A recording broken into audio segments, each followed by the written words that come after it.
Welcome नाज़रीन, minute minute के साथ कमरज़मान भट्टी आपकी खिदमत में हाज़िर है। लाहौर हाई कोर्ट में हम मौजूद हैं। यहाँ पे लाहौर हाई कोर्ट बार के सदर असद मंजूर भट्ट साहब हमारे साथ मौजूद है।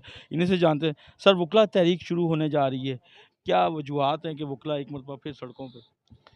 देखिए जी, 6 जजेस ने जिस बात का इज़हार किया, इस बात का शक-शुबा और वाक़यात तो बेशुमार जब से पाकिस्तान बना है, आते जा रहे थे। जब एक ग्राउंड पे चीज़ सामने आ गई, तो मैं समझता हूँ कि उसको आँखों के साथ देख के इग्नोर नहीं किया जा सकता कि वतन अज़ीज़ की जो जुडिशरी है, जो कॉन्स्टिट्यूशन का one of the main pillar है, एडजुडिकेचर, अगर वो कहते हैं कि हम अनकंफर्टेबल हैं और उनको सिक्योरिटी नहीं है और उनको प्रेशराइज़ किया जा रहा है, तो इसका मतलब है मुल्क के 24 करोड़ अवाम के साथ ये ज़्यादती हो रही है, क्योंकि केसेस तो अवाम के उनके पास हैं। अगर जज अनकंफर्टेबल है तो इसका मतलब फैसले भी ठीक नहीं कर रहे हैं। जब फैसले ठीक नहीं करें तो अवाम का कैसे मामला चलेगा? इसलिए मैं समझता हूँ कि वकला जो हैं वो नॉट ओनली 6 जजेस, हम पूरे एडजुडिकेचर और अवाम की मांगों के मुताबिक चाहते हैं कि जो आइन की ख्वाहिश है कि आइन चाहता है कि जो फ्री और फेयर और विदाउट एनी प्रेशर वो जुडिशरी होनी चाहिए जो अवाम के मसाइल को अच्छा सुने। सर, अब तसद्दुक़ जिलानी साहब ज़ाहिर है अच्छी शोहरत के जज रहे हैं। हाँ जी। उनके ऊपर मतलब अभी उन्होंने ज़ाहिर है काम शुरू नहीं किया, पहले ही अदम एतमाद और बाहर की तरफ से अदम एतमाद। देखें, तसद्दुक़ जिलानी साहब की ज़ात पे किसी को एतराज़ नहीं है। वो एक हमारे मोहतरम और बड़े अच्छे जज रहे हैं। लेकिन जो काम उनसे लिया जा रहा है, हम उस पे एतराज़ कर रहे हैं कि ये हाज़िर सर्विस जजेस के मामलात को हाज़िर सर्विस ही बेहतर समझ सकता है। उसको रिटायर्ड जज जो है नहीं समझ सकता। अब देखिए ना, नॉर्मल प्रोसीजर ये है कि आज जो जज केस सुन रहा है, अगले दिन वो रिटायर होके क्या दोबारा उस जगह पे बैठ के वो चीज़ स्टेप कर सकता है? The answer is no. तो जब 6 जजेस ने हाइलाइट कर दिया और सिर्फ ये नहीं कहा कि हम खौफज़दा हैं, उन्होंने कहा जी पूरे मुल्क के जो कॉन्स्टिट्यूशनल बेंचेस हैं इन सब की जुडिशियल काउंसिल्स बुलाएँ, ताकि सबसे पता करके पूछा कि इसके ऊपर हमें क्या टीओआरस बनाने चाहिए कि जजेस जो है फ्री, फेयर और विदाउट प्रेशर जो है वो अपनी एडजुडिकेशन कर सकें। तो उसके ऊपर आके आप इंक्वायरी कमीशन के हवाले कर दें, जिसकी आज तक रेपुटेशन ये है कि जब इंक्वायरी कमीशन के हवाले किया मैटर, वो अंधे कुएँ में चली जाती है। उसकी कभी इंक्वायरी की रिपोर्ट ही कभी आज तक नहीं आई। आप देख लें माज़ी में जितने भी इंक्वायरी कमीशन बने, क्या कोई पॉजिटिव रिस्पॉन्स आया है? The answer is no. और इतना बड़ा कॉन्स्टिट्यूशनल बहरान आ गया और हम उसको मज़ाक में ले रहे हैं। आज अभी थोड़ी देर पहले ये पता चला है कि सुप्रीम कोर्ट में इस चीज़ का सो मोटो एक्शन ले लिया है। मैं समझता हूँ कि ये one of the good sign है कि शुक्र है कि सुप्रीम कोर्ट में भी ज़िंदगी की रमक अभी मौजूद है। अब आगे देखेंगे कि क्या वो इस सूमोटो एक्शन के नतीजे में रियल बीमारी का इलाज करने में कामयाब होते हैं कि नहीं? मतलब अगर वो काज़ी फैज़ ईसा साहब से आपको तवक्को है कि वो इसके ऊपर जो है इस उनसे मामले तो को। मुझे तवक्को 0% भी नहीं है। मुझे तवक्को सुप्रीम कोर्ट से है। काज़ी साहब भी चीफ काफ़ी जस्टिस हैं ना? काज़ी साहब वन ऑफ द जज हैं और चीफ जस्टिस की हैसियत से वो उनके एक एडमिन जज हैं। क्योंकि उन्होंने साबित कर दिया कि मैं as a whole chief justice Pakistan की सलाहियत नहीं रखता। अगर वो किसी सलाहियत पे होते तो ये तमाशे ना होते, ये जो इंक्वायरी कमीशन और फलां कमीशन और ये इनको सीधी-सीधी बात है, उनके सबॉर्डिनेट हाई कोर्ट के जजेस कह रहे हैं, तो अब बजाय उनके मसले हल करने की जिनके साथ आपको शिकायतें हैं, उनके साथ आप मीटिंगें कर रहे हैं। देखें ना, वज़ीर-ए-आज़म से मिलने की इनको क्या ज़रूरत है? या लॉ मिनिस्टर से क्या कानून पूछना है, कानून तो इन्होंने बताना है। देखिए ना, लॉयर का काम असिस्ट करना है, कानून बना के देना तो नहीं है ना। तो इसलिए मैं ये समझता हूँ कि चीफ साहब जो हैं वो इस मामले में तो नहीं कामयाब हो सके। हाँ, अब अगर सुप्रीम कोर्ट ने एज़ ए जजशिप वहाँ पे भारी अक्सरियत ने ये कह दिया है तो फिर ये सुमो मोटो क्यों हो रहा है? तो मैं समझता हूँ कि काज़ी साहब को भी मौका है कि अपने मामलात को बेहतर करें।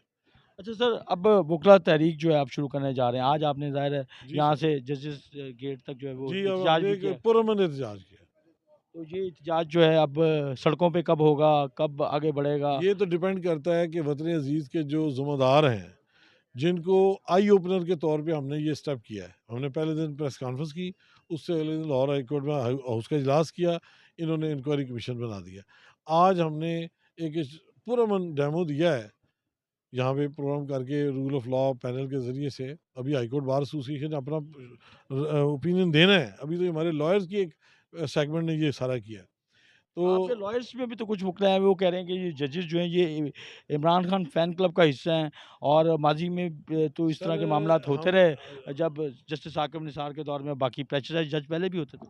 देखिए, बात ये है कि जो प्रेशर लेता है वही होता है ना जी। और दूसरी बात है कि कोई किसी का फ़ैन है या पेडेस्टल फ़ैन है, हमारा इससे कोई ताल्लुक नहीं है। हमारा इस बात से ताल्लुक है कि एक बंदा कहता है जी मैं काम करना चाहता हूँ, मुझे काम नहीं करने दिया जा रहा है। अब आप इसको किसी के साथ जोड़ें, ये उसका मसला है। हमने तो ये कहना है कि जो कॉन्स्टिट्यूशन की बात है कि एक बंदा जब फ्री और फेयर एडजुडिकेशन करना चाहता है, उसके लिए हम उसकी साथ देंगे। आपको नहीं लग रहा कि आपको पॉलिटिकली आपके कंधे इस्तेमाल किए जा रहे हैं और मतलब तो ये वकला कंधे को एक ये बतौर क नहीं, नहीं, ये कंधे तो हमेशा इस्तेमाल होंगे जहाँ आइन और कानून की बालादस्ती की बात होगी। ये कंधे हैं ही इसलिए, ये ज़हन में रखें।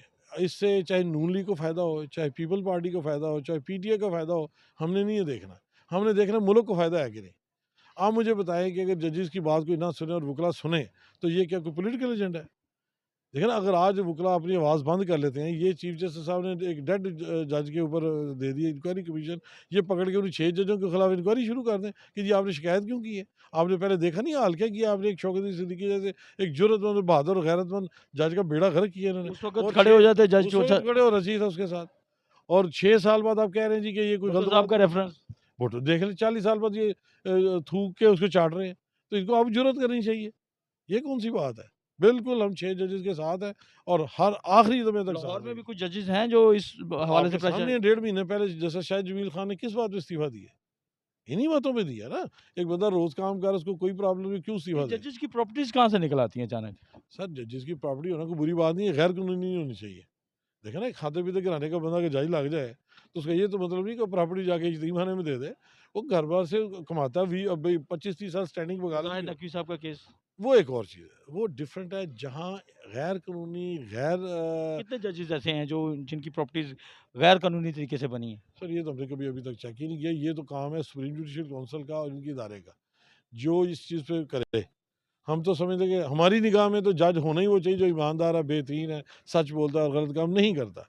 अब इसके अदरवाइज़ कोई रिपोर्ट आती है तो मैं समझता हूँ इदारों को काम करना चाहिए। पाकिस्तान की अदलिया की तारीख को हम किसी जगह रिकॉग्नाइज़ कर सकते हैं कि ये अब थोड़ी-सी बेहतर हो गई या बेहतर रही मेरा माजी में? ख़्याल है ये 6 जजेस ने जो काम किया बिल्कुल ही बेहतरी की तरफ जा रहे हैं।